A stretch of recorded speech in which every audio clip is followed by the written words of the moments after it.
This is Take a Cue, Season 2, Episode 7. 1, 2, 3, 4. Welcome to Season 2 of Take a Cue. I'm Jen Wise, 4th and 5th grade instrumental music teacher. And I'm Erik, 8th grade band and jazz band director. We're two veteran educators with over 35 years of experience teaching music in New Jersey public schools between the two of us, and we're excited to bring teaching experiences and insights to you. So excited! Whether you're just starting out in your teaching career or you've been teaching longer than we have, this show will help you grow with new ideas and perspectives about music education and teaching.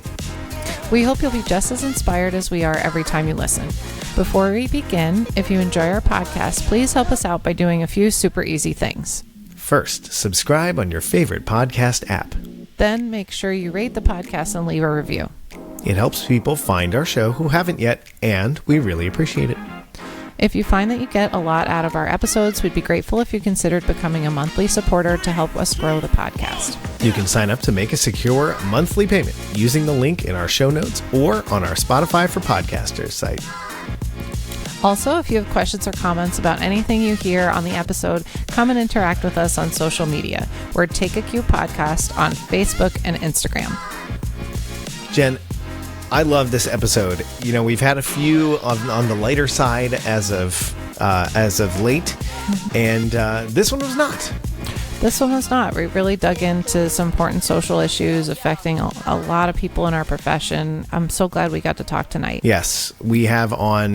We had a great conversation with Dr. Amy Bovin, who just gave a rousing presentation at the Midwest Band and Orchestra Clinic. Actually, two, if I remember correctly, rousing presentations that were packed with people wanting to hear what she had to say, and we were really lucky to get to have her on. How did we come to have her on the podcast, Jen? Amy is the best, and she was in my cohort at UConn and in the early 2000s when we were just kind of starting out in our teaching adventures, and we've kept in touch, and she's done really great things researching women's issues in music education, and I think that's so important and affects so many of our colleagues. We've stayed connected all these years, ran into each other at Midwest not too long ago, and when I saw that she was going to be presenting this year, I was like, oh, we got to get her on to share what she's been finding about issues facing women in specifically secondary programs, middle school and high school. So if our listeners aren't familiar with Dr. Bovin, she completed her PhD in music education at the University of Hartford's The Hart School. Her dissertation was The Experiences of Female High School Band Directors, a National Survey Study. And she originally released this study in 2020 and then made an update to it in 2023 and presented that at Midwest again. Yeah, this was a fascinating conversation with Amy. I think there is a glimmer of hope, but I think there's also some hard truths that the band world really needs to wrestle with. We both, shared some personal experiences and some personal stories that, on this topic. Some of the research is concerning, but knowing what I know about women and women in education, just having this conversation is going to help move us all forward. So, yeah. Indeed. I learned a lot from this episode, so I hope our listeners will. There are really important topics just touched on today that hopefully will spark some new conversations in your own professional lives. Mm-hmm. Absolutely. Let's meet Dr. Bovin. All right. Welcome, Amy. It's so good to see you. So good to see you. It's been a long time. It's been a long time. Yeah. Amy and I were at the University of Connecticut together in, let's just say, the early 2000s. Yeah. We're in the flute studio together and wind ensemble together and stuff. So it was, Yeah. And it's been amazing watching, all the great things you've been doing since then. And we're so excited to have you here today. So. Oh, well, thank you so much. Yeah, I'm really excited to be here. This is awesome, like that you have your own podcast and stuff. So it's an honor to be here. Well, yeah, thanks so much, Amy. We have a good time, right, Jen? Oh yeah, Yep, we do. And and your topic is so like the topic of some of your research and everything. It's so relevant to us in Livingston, and it's I feel like it's really going to speak to a lot of our listeners. So since UConn, let's what have you been up to? How did we get here? How did we get to your research project? And I'm sure it's a long and incredible timeline, but give us some of the highlights. So some of the highlights. So immediately after UConn, I got a job as the director of bands at Ridgefield High School in Connecticut. And that was kind of the first time that I realized that there is the ratio of male to female conductors. And of course, we know now, gender can be on a spectrum, but just for this, we're just going to talk about male and female. The ratio was off. And I was at a Western Region festival, which is an honor festival in the state, and I was sitting in the audience by myself, and one of the band parents came up and asked me why I wasn't on stage. And I tried to explain that I was one of the band directors. They didn't believe me. And then one of the band directors from Greenwich High School actually came over and kind of saved me, and he's like, I'm going to take you under my wing, and let's do this. He's like, I'm going to be your mentor, whether you want me to or not. But I really realized that I was more or less one of the only females that was in that room as a high school band director. So in Connecticut, you have to get your master's in order to keep teaching. And I actually started my master's at the Hart School. There was like a summer program, which Glenn Adsit, who unfortunately passed away recently, that he was, one of my big idols and kind of really steered me toward that. But then UConn offered me a full assistantship. So I was like, oh, this is awesome. Like, I get to go, I get to do what I want to do. I can study conducting, where I found out that I was actually the first female to get that degree. That for Jeffrey Renshaw, who was our wind ensemble conductor and then who was my advisor for the program, I was the first female in 2013 to get the degree of Masters of Music and Instrumental Conducting. So now I'm starting to get a little bit of a pattern here. I got my master's, came out, was a director of bands it was called Bristol Eastern in Connecticut, which is the home of ESPN, is where Bristol is. And I was like, okay, there's still not a lot of female band directors in this part of the state either. So there's something going on. Let's see how I can study this. And up to this point, I really don't have any sort of research experience. I don't have that much of a research degree. So I went, okay, well, I guess I'm going to go get a PhD now. As you do one day, you're just going to go get a PhD. So I applied. Not a big decision. Just No. It feels good. Let's do it. It's Yeah, like it the just alarm feels clock like goes off and you wake up and do it, right? Yeah. So I was like, well, I already started a degree once at Hart. Let's see if I can finish there. They have a program where you can do it concurrently while you're teaching. I went, this is perfect. And my very first interview for the program, they asked, what do you want to study? I said, I want to study female band directors. I said, there's something going on. Why aren't there a lot of us? This is what I'm here for. They said, great, let's do this.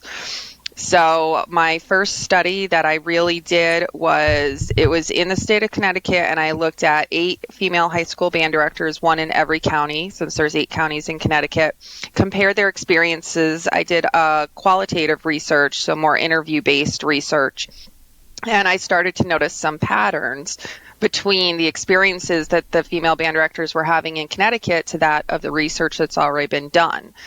And I went, okay, so we're starting to see some patterns, that there is a lot of support, there is a lot of positivity, but there's also a lot of negativity that's not being spoken about.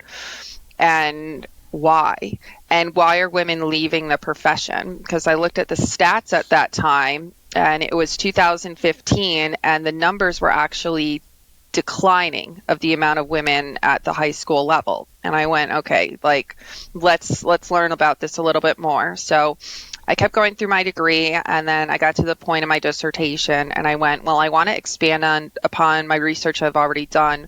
So I did a quantitative study. I turned my interview questions from the first study into a survey, sent it out across the country, It has never been done before. And I ended up with over 1,000 participants. So one of the largest studies of its kind. And like I said, I'm the only one now that had the statistics. And from that, I just started just presenting wherever I could. And I'm very lucky and grateful to say that since that, which was 2020, right before the world shut down, I've probably presented on this maybe close to 60 times. So right now I'm just trying to just get the research out there and really let people know what is going on. I did a follow-up for Midwest this past year, and so now I get to see where those stats are leading as well. So I know I kind of took a little bit of a tangential curve there, but that's kind of where I am now is, just seeing where the research leads. I'm kind of curious, before we get into the research, I'm a little curious about your background, Amy. When you were growing up in the music world, like, elementary, middle, high school and such, did you ever have a woman band director? Nope. A woman conductor? Nope. I've never had a woman conductor, and I've actually never really had a female mentor ever. I had women that I looked up to, such as Mallory Thompson in Northwestern. Like, she was someone that I looked up to, and I knew that she did a lot in the wind band world, and she was just one of the names that I knew. But no, there were no female conductors around me at all. Jen, did you have a similar experience? I'm curious. Yeah, my first band teacher was a woman, but she was I think I had her for a month, maybe 6 weeks, and then she went out on maternity leave, and then we had a leave replacement, and she was a woman and a real taskmaster, but I learned a lot from her. But that was it. Really, all the way through until I got to UConn, and some of the adjunct professors were women. Like, I got to work with Kay Namasic from one of the middle schools in Connecticut, and she really brought us home, in instrumental methods. And then my student teaching cooperating teacher was a female middle school band director, and she took on a high school position down in Florida right after I was with her. And so she kind of moved through that. She had a really successful program in South Windsor, Connecticut. So growing up, all male band directors, but in college I was pretty fortunate to be able to have some women conductors. And I kind of remember, like, the moment that really clicked, for me, was like, Tom and I were about to get married, and we were in Hartford, and it was right when is it Carolyn Kwan got the right when that, like, the month she was got that position as the conductor of the Hartford Symphony Orchestra. We went to one of her first concerts as the musical director, and I was just like, whoa, this is a moment for Hartford. This is a moment for the state. This is a big deal that, she's in front of this ensemble. And I kind of like, I remember that pretty vividly in like 2012, like right around, the time that you're talking about, Amy, like, was really like, wow, this is a moment for women in Connecticut in music anyway. I felt like that. So, yeah, definitely looked up to her. Of course, Mallory Thompson, is an amazing, presenter and conductor. And, but yeah. So similar experience. One of the issues is just people growing up, not seeing themselves on the podium. Somebody who's like them on the podium is a problem. And it sure is. Like, I think we'd all agree it sure is. But yeah, so I was just curious what your experience was, Amy, and it sounds like your experience is very similar to a lot of people. Yeah, absolutely. I mean, I had some participants in all the different studies that I've done that have literally said, when I ask, did you want to be a high school band director? And some of them went, well, I never knew that I could. I didn't know that women were able to do this. And this isn't 1950, this is like in the 2000s, this is what women are saying, that I didn't know that I could do that. So, there's still this stigma that is not going away. Should women be on the podium? Should they not be on the podium? And there's some people that feel very strongly that women should not be on the podium, unfortunately. Wow. Yeah. I mean, have you ever run into somebody who just blatantly said this to you? Yes, multiple times. Yes. Almost every position that I've ever had, I had 3 different positions in Connecticut. After Connecticut, I went to Utah and did some postdoctoral work there. I was the interim associate director of bands down at Texas A&M Kingsville. And all of the positions I've had, people have made comments about women band directors. We're too emotional. There's that whole thing that, if you're too nice, you're a pushover. If you try and be assertive, then you get labeled a bitch. If you, try and do something in the middle, you're not authentically yourself. And I have been labeled all those things and even more. And all I'm trying to do is just teach music to students. Wow. Yeah. I mean, I've had similar experiences. I'm in my 3rd district now where there hasn't been a woman in front of a band. And so, it does, yeah, and it affects the kids, because I felt this way my first time in front of the high school band in Livingston, and I felt this way in my previous district, that I was received the same way by the students, and it's like it's a very strange feeling, but you know exactly what it is when it happens, your comments get questioned, like, well, why would I do it that way? It's like, well, because it's gonna sound better. It's like it's a very strange feeling. It's like, you end up getting like tested a little bit, and people push your buttons a little bit around you to just kind of see where your limit is. So, I've definitely experienced that also, that it's just, it's out there, Yeah. There's a little more representation now in Livingston, which I think is great. And I'm hoping that continues to lead our bands. As long as I've been there, our bands have been pretty lopsided. Definitely, I want to say about 2/3 boys and 1/3 girls, and occasionally we have some non-binary people as well. But yeah, it's never been an even 50-50 split, so, at least since I've been there. The data shows, so in 2001 it was 25% women. In 2015 it went down to about 20% women. And then it started to slowly climb, and now it's actually at about 30% since that. So from 2015 to 2020, the end of 2023, it's about 30%. So it's up. It's up there. You answered one of my questions, Amy, and actually I'm really surprised to hear that, because I think during the pandemic we heard a lot about, a lot of this is affecting women more than it's affecting men. There are more women leaving their professions, whatever, not just teaching, but in general, and not coming back into the workforce. So I'm actually very surprised to hear that the numbers say that it's actually rising for secondary.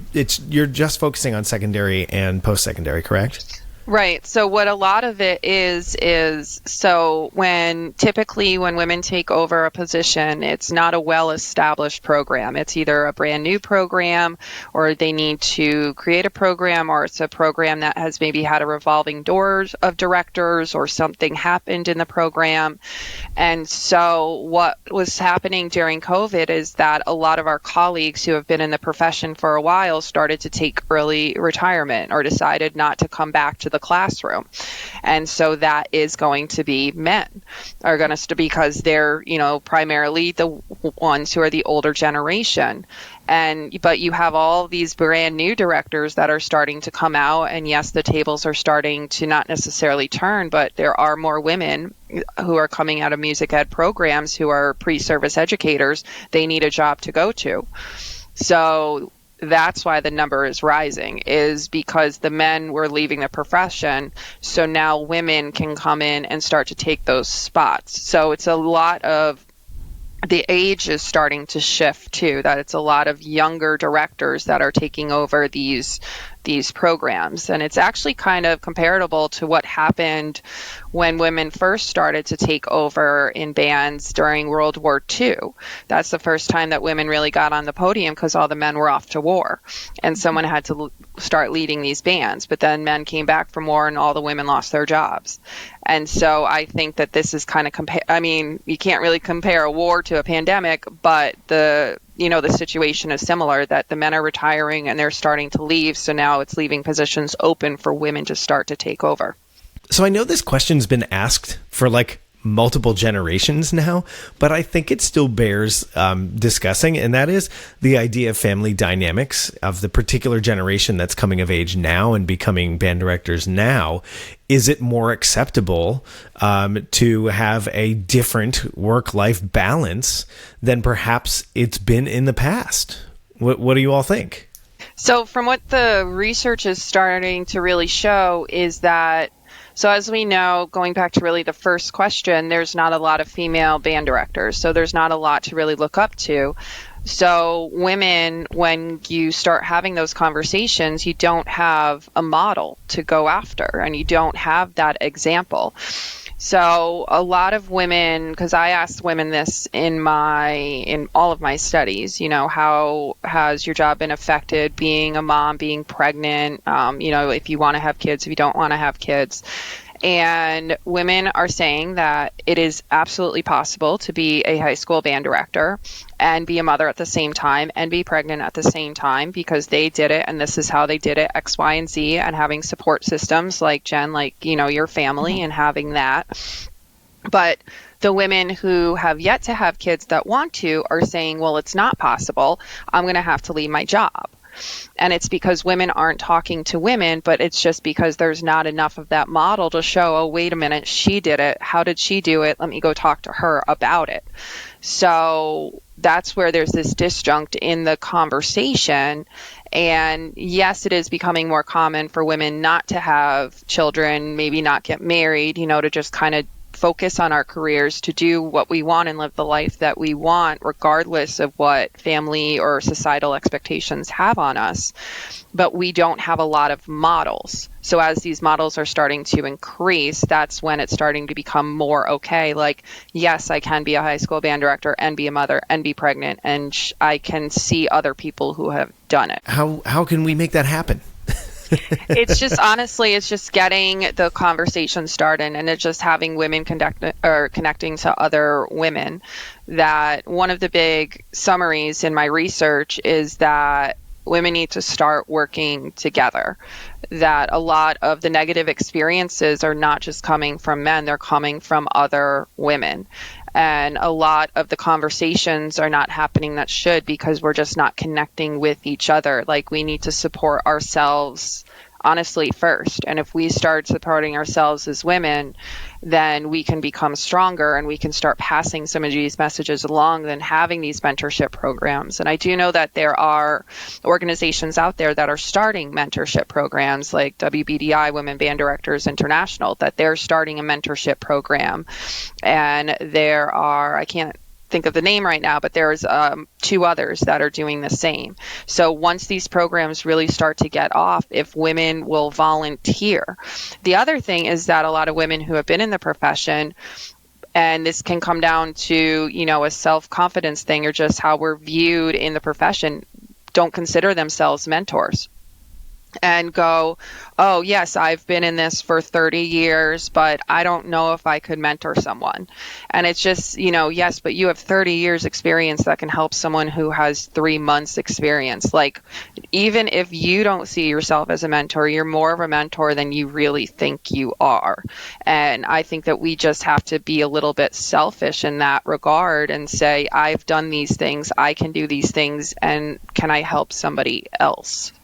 Really, get that out, and that will strengthen a mentorship program, because, we can all probably name a list of male conductors who we look up to. and are more than happy to give us advice. But sometimes women are hesitant on giving each other advice. I get that. Yeah. Some of the best advice I got when I was transitioning from my first job to my second, I was over at one of our colleagues' house, Jackie Sirocco. She was a band director in North Jersey for forever, high school band director. This is Maya, by the way. They're all over the place today. Hey, Maya. She's beautiful. Yes, she is. That's the problem. Welcome to the conversation, Maya. But I was sitting down with Jackie right after, while I was transitioning to a different district, and I was considering a high school position, and I was so lucky to have her there because she gave me some great advice that day, and she was like, I pushed a stroller down the 50-yard line for 10 years. If you want to do it, just do it. You can make it happen, and her husband happens to be a wind band conductor and is also, very supportive and everything. But she's like, no, it can happen. You can do it. And I was like, whoa, okay, cool. She did it. You're right. So yeah, it's to have that voice is really important. And I would love to see those organizations grow and, be able to reach more people. Oh, yeah, absolutely. It will definitely help. And then the ironic thing is that from the stats that I have is, so when I asked, women, how much do you feel that your job is affected, that men, I did the same survey for, male band directors as well, and men actually feel as though their jobs are more affected by becoming a father than women do being pregnant and becoming a mother. So men feel that their jobs are actually, are more affected because now they have to think about a child than women are actually carrying the child and conducting pregnant and having a kid. So that's definitely something to look a little bit more into as well.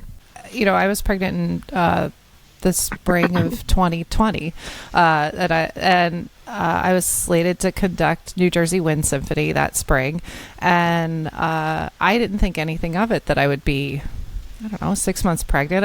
I'd definitely be showing. I'd definitely look pregnant by the time I stepped in front of them. But it was one of my male colleagues that was like, you're gonna conduct the band being that pregnant? You're gonna conduct the band being that far along? And I was like, yeah, because I do what I'm gonna do. It didn't even click, but I was like, oh yeah, man, I'm gonna do it, So that's an interesting, really interesting statistic. Amy, you don't have any kids. I have one, and he's 3, and I'm still, daily it's changing the way I approach my career. What kind of what are you seeing from other people and your own experiences, with motherhood? For me, I'm having, I guess, kind of the stigma of being, a woman nearing 40 who doesn't have any kids, and a lot of band parents and sometimes even other female colleagues, just view it that it's going to affect how I am as a teacher because I don't have my own kids, oh, well, you're not a mother. You don't know what it's like to have children. Well, you don't know what it's like to have a child and be around a child all the time. And you don't know this and you don't know that. And, where you really look at it, teachers are sometimes around students more than the students are at home. And, sometimes we as teachers get to see a student's true colors sometimes rather than how they are sometimes at home. So I really start to get that, and I've been getting it a lot more. And then, I'll get the questions of, well, when are you going to have kids? And it's like, well, I don't know. And I don't know if I want to, and I don't know. And it has nothing to do. I mean, for me, it's a medical thing, I just don't know.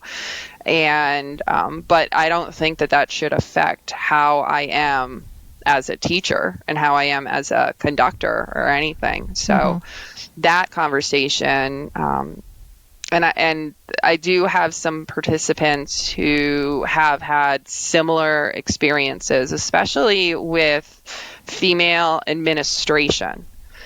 with female administration, it seems like if the female administrator has their own children and the female band director doesn't, then it's like there's some sort of power dynamic there just in terms of being a woman. But being a woman shouldn't be defined by whether or not you have children. So it's an interesting dynamic that I think we see elsewhere in society. So a question that I wrote down, and I'm curious to hear from the two of you, if the wind conducting world had a more balanced representation of conductors, how would that feel? It would be great. I mean, we would have someone to look up to, and it starts at the teacher. That I wrote an article that it's a cycle, that we want more diversity in the classroom beyond gender, just any diversity demographically in the classroom. But if you don't have the diverse teachers, then how are you going to get those diverse students? And if you're not having the diverse students and the teachers, and then you're not going to get new teachers that are diverse. And so it's like this endless cycle. Plus, I know that one of the big conversations in the band world right now, or actually in the music world, is diversifying the repertoire. Well, if you have more conductors who are diverse, then it's not really going so much out of your way, from conducting a dead white male, composer, that you get to just, okay, well, I'm a female, I'll just help out my friends and my colleagues. I'll just program more women, or, if it's race, I'll just program more Black composers. For me, it would be, I'll try and program Jewish composers beside like Leonard Bernstein, and, actually like really get out there. And I think it would be a huge change. It would have been great for me to have a mentor. Mm-hmm. Yeah, I agree. And I think, that's what education's all about. Besides being able to articulate your thoughts, is being able to experience diverse perspectives, right? And like really firsthand experience diverse perspectives, and take that in and make it your own, right? So if you've got one voice in your head and one perspective in front of you all the time, it limits your how far you can reach in your own perspective, I feel. So like having that female voice is in our students' lives, I think is so important at any level. I remember before Jenny joined us as our sixth grade band director, I was talking to my fifth graders about District Band Day, which we do every year. And I'm like, oh, and you're going to meet Mr. So-and-so and Mr. Donough and Mr. Hughes and Mr. Dwight and Mr. Blah, blah, blah. And they're like, are you the only, like, my students said this, are you the only female teacher we're going to have here? I'm like, yeah, this is it, guys. It's, and they're like, oh, that's weird. Like fifth grader language. Oh, that's weird. I'm like, well, that's who we have here. They're all fantastic. So here you go. We're going to the next level. But my students notice, and I think that it would feel pretty good to give that perspective to everybody. So yeah. Representation is so important. I was remembering back when my oldest daughter was 4. She's about to be 11, and she is a wonderful 11-year-old oboist, amazing kid playing the oboe. But at the time when she was 4, she wasn't playing any instrument yet. But I kind of wandered into the living room, and I kind of asked her, I looked at her like conducting her animals on the couch, and I asked her what she was doing, and she replied, being a man. And that was like, my heart sank at that moment. And I was like, oh, well, no. And so we looked up Alondra De La Parra and Marin Alsop and Beth Peterson and other great conductors on YouTube. But then I realized like she'd only seen me, the Morristown and Livingston directors, and our choir director at church, who were all men. And at that moment, like it really drove home. And I wish I could say that like I realized this before that, but I didn't. But it really drove home to me how important it was for my students to see themselves represented in the musical experiences that I create for them, especially, being one of the majority. And so I know when we program, when I'll show them YouTube videos, I know it's so important to find a diverse representation of groups and ensembles and conductors and performers, and like you said, making sure that our repertoire is well represented. But I'm curious. So here's a question that was asked to me, and I hate this question. No, I'm sorry. It wasn't a question. It was an answer to my question, or me saying, okay, well, we're working really hard to increase our representation on the library. And more than on one occasion, somebody said, well, what does it matter if it's just good music? I hate that question. Right. It's like, yes, there's a lot of good music out there that just hasn't been explored because it just hasn't been given the chance. That we're not saying that the music that is there is bad music. I mean, the ones that we know, the standards that we know, that's the foundation of everything, that we have had these amazing male conductors, white male conductors, and composers, but there's been so many more that just haven't been given the platform to see. And just like, there's good music and there's bad music, and there's, in between music, and there's good music for this purpose or that purpose, but it just hasn't been given the opportunity to actually be tested and tried as much as, some of the other works that we've all played multiple times. Mm-hmm. Yeah, that's right on. You said it, Amy. It's like there's something out there for everybody, and it's like we if we can give more people a voice, let's do it. So yeah. Oh, I totally agree. And I hate when people say that, by the way. It just makes me nuts. Well, what does it matter who wrote it if it's just really good music? Well, for the longest time, nobody even had, nobody other than white guys had a chance to even get their music out there to be heard. So, Right. And then it's, it comes back to similar things about, what women were saying. Like, they didn't know that they could be band directors. They didn't know that they could be a composer. Mm-hmm. You didn't know. So now that you can, it doesn't matter what your demographic is. You can do what you want to do. And that's what's supposed to be the point of at least this country. You should be able to do what you want to do. And now that more people are realizing it, I think we're going to be getting a lot more of those diverse voices and, diverse colleagues. Amy, I was wondering, in your research, what specifically were some of the barriers that women were facing in this? Besides, not having that role model to look up to, what else did you find? So that actually wasn't necessarily one of the barriers. It was a topic that came up a lot, but the barriers, so I'm going to be referring more to my quantitative just because of the amount of participants that I had for that. I found that there were 4 main factors that women were really leaving the position or not wanting to continue as a band director. The big one we've talked about a lot, which is motherhood and time commitments. That just being a mother, time commitments, maybe instead of being high school, I want to be middle school. Maybe instead of middle school, I want to do elementary, or I want to do something else, or just leave the profession altogether.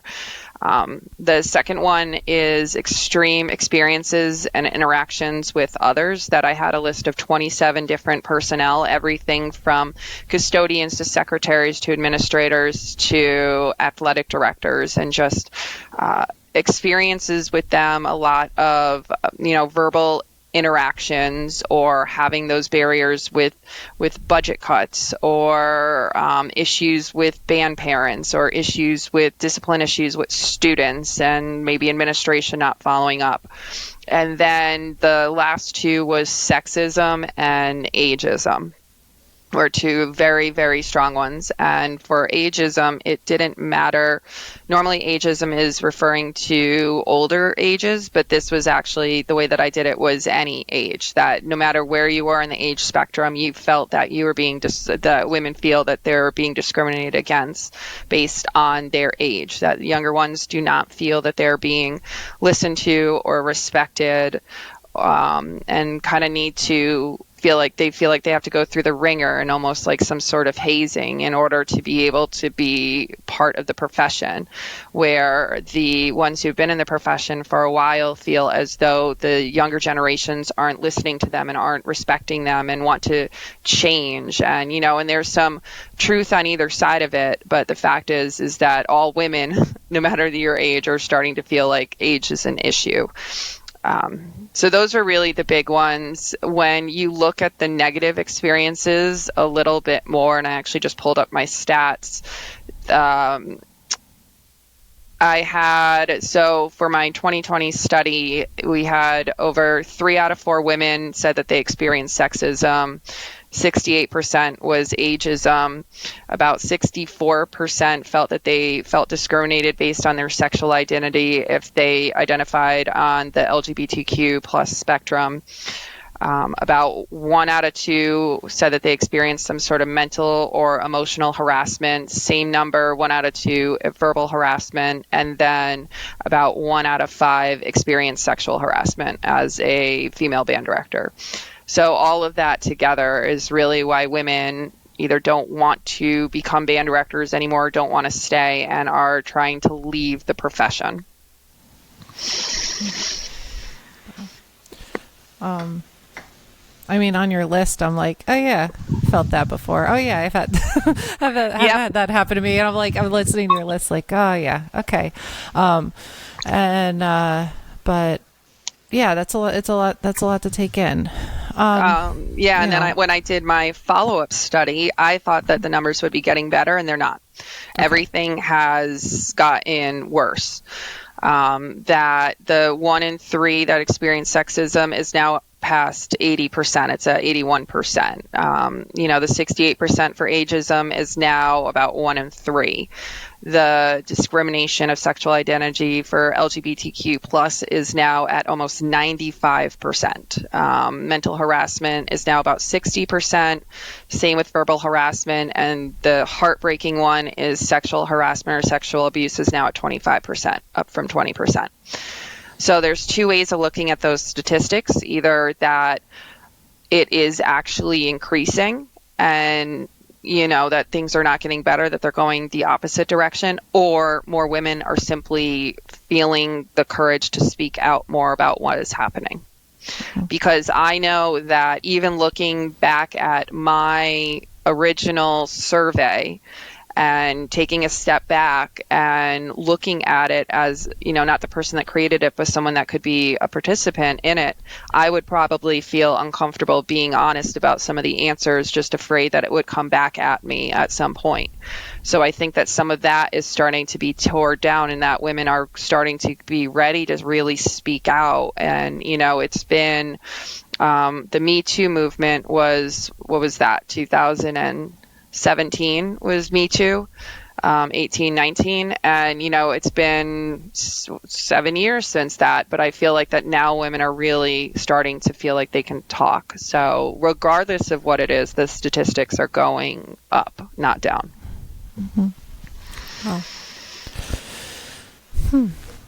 Yeah, that's discouraging. I'm sorry. I hate to just be like, yeah. But I know it is discouraging. And, I want to know, we talked a little bit earlier about mentorship, but what can we do, male or female, or, just anyone in the profession? Like, what can we do to make this swing the other way?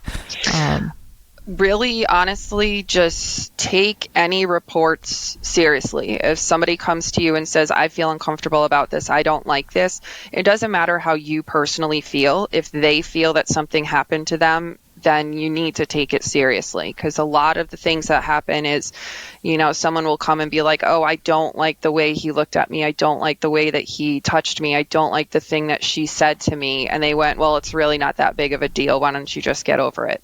Or, well, if it was me, I would do this. Okay. But to them, you don't know someone's background. So take those things seriously, and you don't know what is not being said. If you, receive a report about something, follow up on it. Look at Maya up there. I just saw her. I was like, oh. Yeah, like follow through. That I had an instance that I went to a female administrator with something and nothing happened, and she didn't follow through with it. And something should have happened. For yourself, one of the things that I think a lot of women are doing, or we can even say people, is that you start to gaslight yourself. When you start hearing people say, oh, it's not that big of a deal, oh, don't worry about it, or just move on, or, do you really, is this the hill you really want to die on?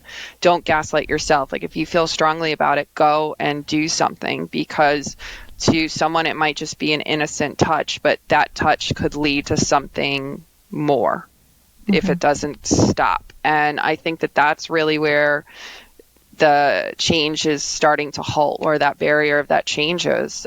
The other one is that it's almost like now, we're talking about diversifying the repertoire so much, diversifying the classroom, diversifying this, diversifying that, and looking at all the demographics, that when someone starts to talk about, oh, yes, but women. And, we've been having this conversation for 100 years or so. Women's suffrage was 100 years ago, and we're still having this conversation. We're having the conversation that our grandmothers and great-grandmothers were having, and, and our mothers are hearing the same thing. And it's because we go through these waves of women trying to come and speak out, and then it just kind of plateaus, and then something else comes up and it gets forgotten about. Yes, we have been talking about this for a long time, but there's a reason for that nothing is changing. So you got to keep the conversation going and just include it. How are we supposed to diversify the repertoire if we're still having conversations that should have happened 75 years ago? Yeah. Yeah. I mean, I get it. The fatigue is real for some people, but, it doesn't serve anybody to let this conversation go. So, yeah. Yep. Yeah. Amy, I was curious, as you were looking through your 1,000 answers to your research, which I'm sure took quite a bit of time, if you had any stories or comments that really stood out to you and maybe stuck in your memory for whatever reason. I'm curious if you would mind sharing any of those with us. Yeah, obviously, we're not going to put names or anything to them, but no. Yeah. It's in my presentations that I do, that I have 5 comments from 2020 and then 5 comments from 2023. The assistant directors for my marching band, I have no choice over their involvement in marching band. The district hires them. They have emotionally, mentally, and verbally harassed me on multiple occasions, frequently in front of students. When I sought help from my school and district administration, the behaviors of these directors was encouraged rather than stopped. My principal opened a meeting with all other administration and myself present with, quote, I don't know if it's because you are a short person in a tall person's world or a female in a man's world, but you're defensive as hell. So in this meeting, you are going to shut up and listen, end quote. Last one from 2020 that I'll read. When I told my high school band director that I wanted to be a high school band director, he told me that as a woman in the profession that I would have to accept that people would either treat me like a pushover or like a bitch, and I would just have to accept that. From 2023, where was the one? Okay, this is a long one. The one that sticks out to me the most is from my first year, where I was told that a grandparent was going to shoot me after I disciplined their grandson. I've been made to feel like I had to watch my back when leaving the school because of parent disagreements. When we have, quote, downtime at conventions or other events, and other male band directors have been drinking, usually pretty heavily, there have been conversations that have been sexual in nature that make me incredibly uncomfortable. I did have a custodial staff member make me incredibly uncomfortable when I was working late one evening. He wouldn't leave my office until I gave him my phone number, and he texted me immediately after with kissing and heart emojis. I ended up blocking him and was told not to work late. Like, that's an option in this profession. So those are just some of the many that they didn't have to leave any comments. I was just going for statistical data, but I had hundreds and hundreds of comments from both of my surveys. And that's about, when you combine the two together, it's about 2,000 women, and just like hundreds and hundreds of comments of people that just wanted to get their stories out and just wanted to hear, or just wanted someone to hear what they were saying. Wow. Yeah, it's so disappointing to hear things like that. I think it's important, though, like you said, to give voice to these comments and to make sure that people know that this is happening and this is not okay. Right. Like, these are not these. I mean, I would hope that most of us and our listeners listening would know that, like, comments like these are really not okay, but clearly they're still being made, and in large numbers. Yeah. Right. Yeah. And, and it's the whole thing about, the good old boys club. And we always talk about, everyone mentions the good old boys club. And even though it's not really defined, we all know it and have heard of it. And that's what women sometimes they want to be a part of. So, the best way of being a part of that is just go along with the conversation. Because if you go and you stand and you say something, it makes it incredibly uncomfortable for people. And you know what? I think that that's what needs to happen. You know what? That's what needs to happen more is people need to allow yourselves to make other people uncomfortable. If you are uncomfortable and they're making you feel that way, you should say something and not be worried that someone else is going to feel that way because they're the ones that are making you feel uncomfortable. So I just thought of that. I fall in that trap all the time. And then I catch myself later. I'm like, why did I say something? That was so offensive. It was so upsetting. Like, why didn't I have anything to say in that moment to just shut that conversation down? I had a colleague in my first job that every, female band director, past the age of probably like 35 or 40, he just cut them down at the knees, saying, oh, once they are in the profession for a while, they don't care as much, they don't whatever. And I'm sitting there thinking, well, yeah, they're taking care of their family and their kids and doing all this, and they have a lot of experience, so they might not need to work at it like like you might think. And I just on multiple occasions he would bring that up about some of our other from some of our colleagues in the profession, and I'd be like, man, like, why don't I have the right answer for this right now? Like, why am I not feeling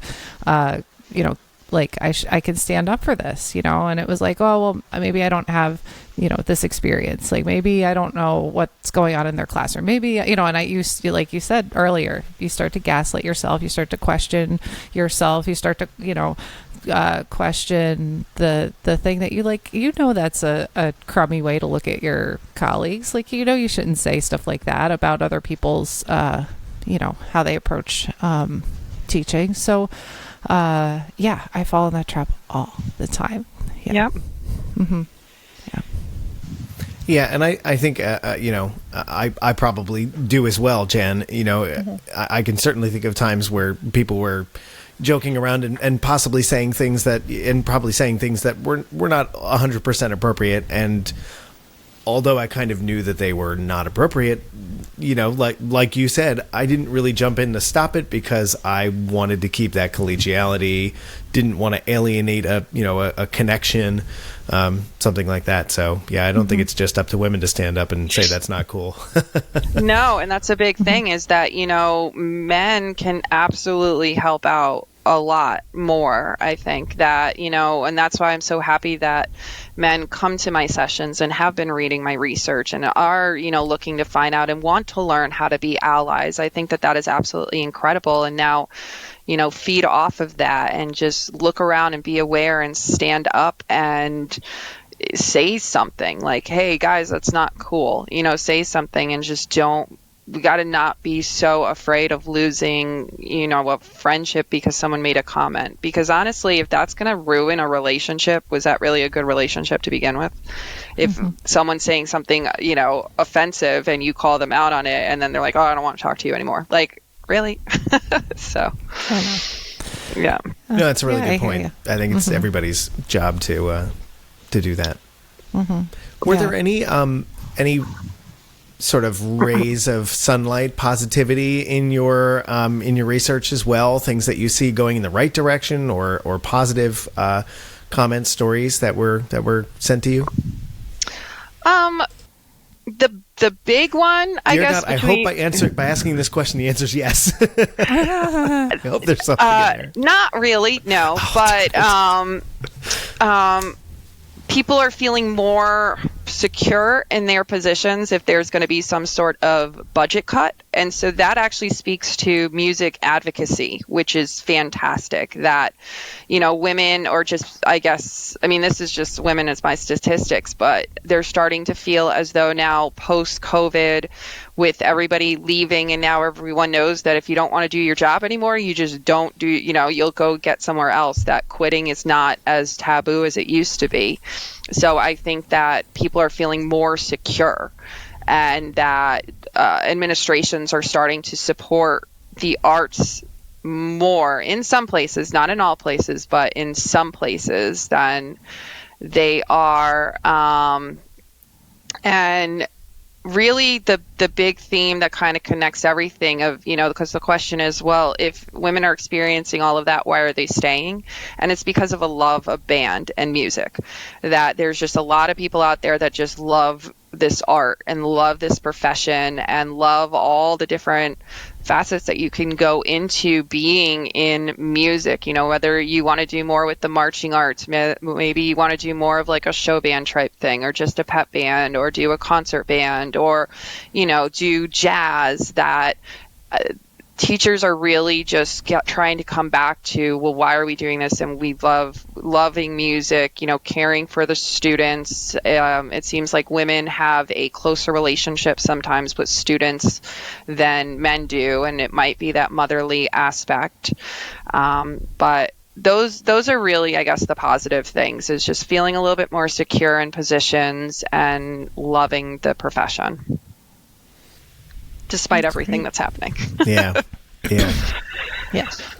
The big thing, unfortunately, kind of going off of what I just said, is that, yes, women really love the profession. But I did some fancy statistics. I don't know how well you guys are with stats, but it's called a chi-square, where you compare. It's a comparative equation. And what I came to find is that the participants who love band the most are the same ones that want to leave. So, like, that's a little bit heartbreaking, that we have all these women that just love it, that just want to be there. And unfortunately, they're the same ones that just know that they're going to be leaving someday, or want to leave, or have plans to leave because of all these other external factors that are happening. So if we can make this, I guess, the summary from all this is that if we can get rid of all these external factors and just focus on what we should be doing, which is just teaching the music, like going in and teaching music to students, that part is kind of sacred.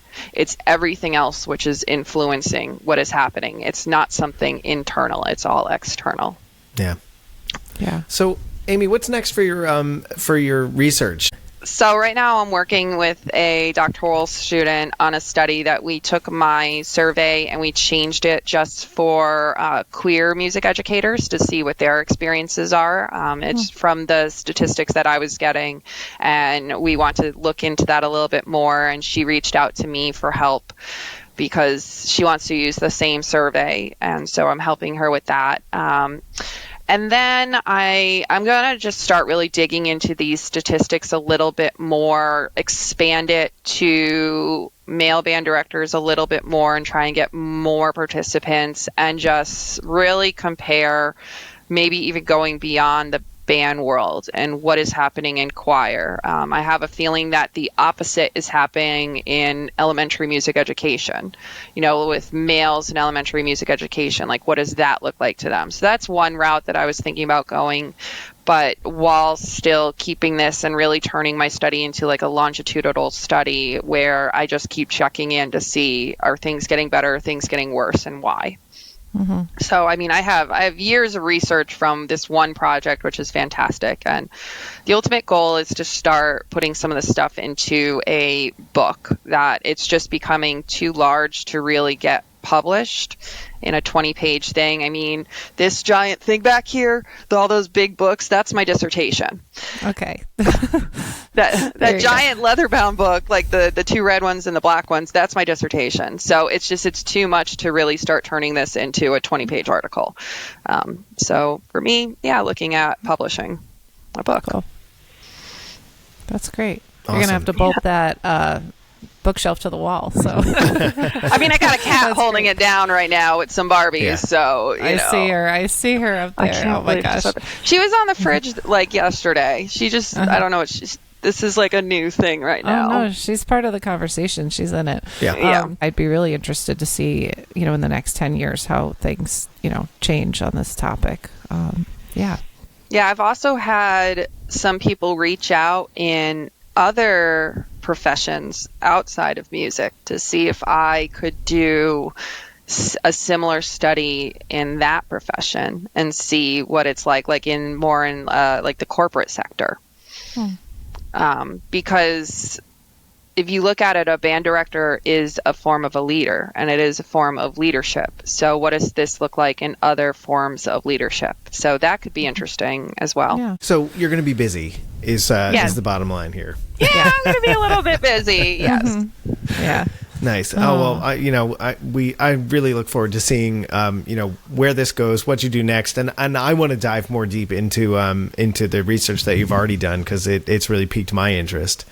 Oh, awesome. But I mean, really, the world needs this. The band world needs this. It's really important work.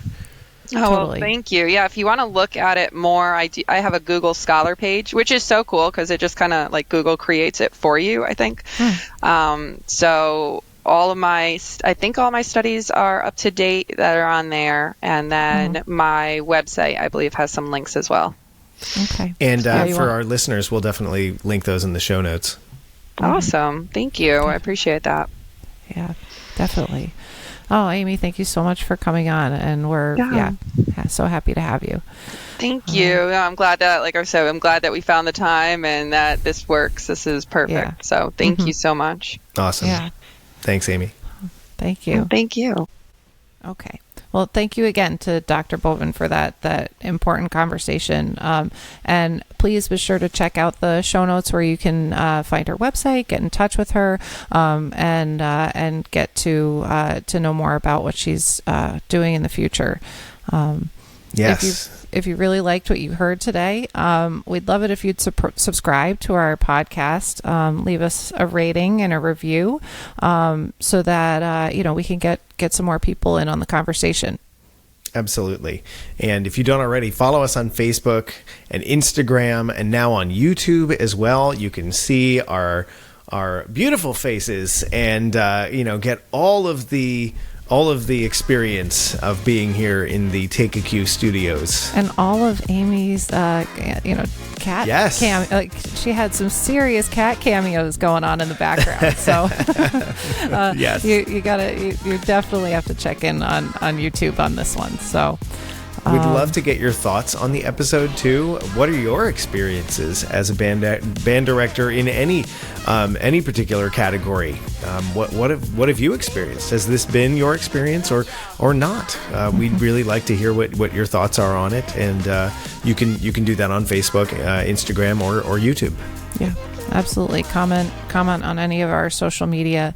Also in our show notes is a link to become a monthly supporter, so we can, as we said, keep this conversation going. It all goes right back into the podcast, and we'd love to have your support in that way. So, Erik, I hope we're all going to get out there and keep having these conversations, and